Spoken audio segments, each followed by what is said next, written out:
Brome grass is an annual winter grass weed that has proliferated across southern Australia. There's two particular species that are of interest that are causing considerable problems for growers.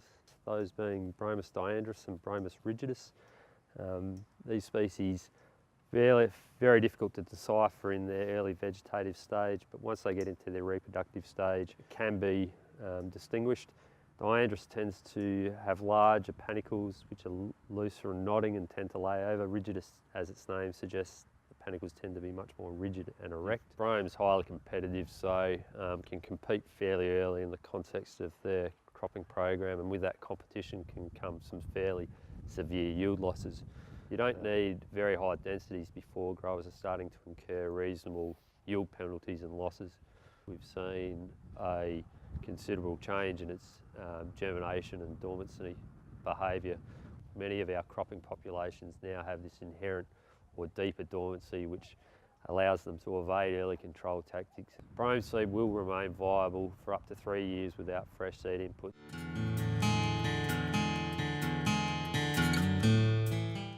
Unfortunately, through our cropping practices, we've been selecting for much more dormant populations. Some other features that we've seen with Brome which has certainly allowed it to evade that control, and there's been certain cues for germination. Two have been this requirement for cold temperatures to initiate germination, but also this inhibition of light. A lot of focus needs to therefore go into how we can more effectively obtain good in-crop control and later seed set control. Any one season, we really need to be using more than one weed control approach. So we need to be attacking it either we will be doing our herbicide, then we need to be looking at some other management tactics later in the season to deal with that seed. The key to resistance management is making sure that the survivors of any herbicide application do not set seed. That is the key. So that means coming in with these other tactics, things like crop topping, spray topping, you might have to do a brown manure crop, you might have to do a fallow, you have to use harvest seed management like narrow windrows and narrow windrow burning in autumn.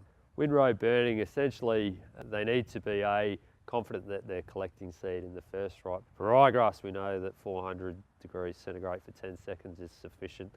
For Brome, while we don't have any exact figures, we'd surmise it'd be something similar but for perhaps slightly longer duration to get a good kill.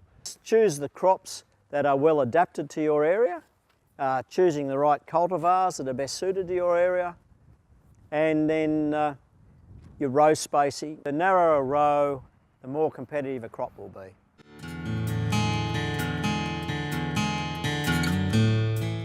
Using IMI sprays to an extent, not any more than I have to. Complete knockdown or brown manure is one practice that I've started doing that is trying it. Rotational crops, peas, lupins, canola. Trying to use using the IMI sprays and legumes in a rotation in a process over a couple of years.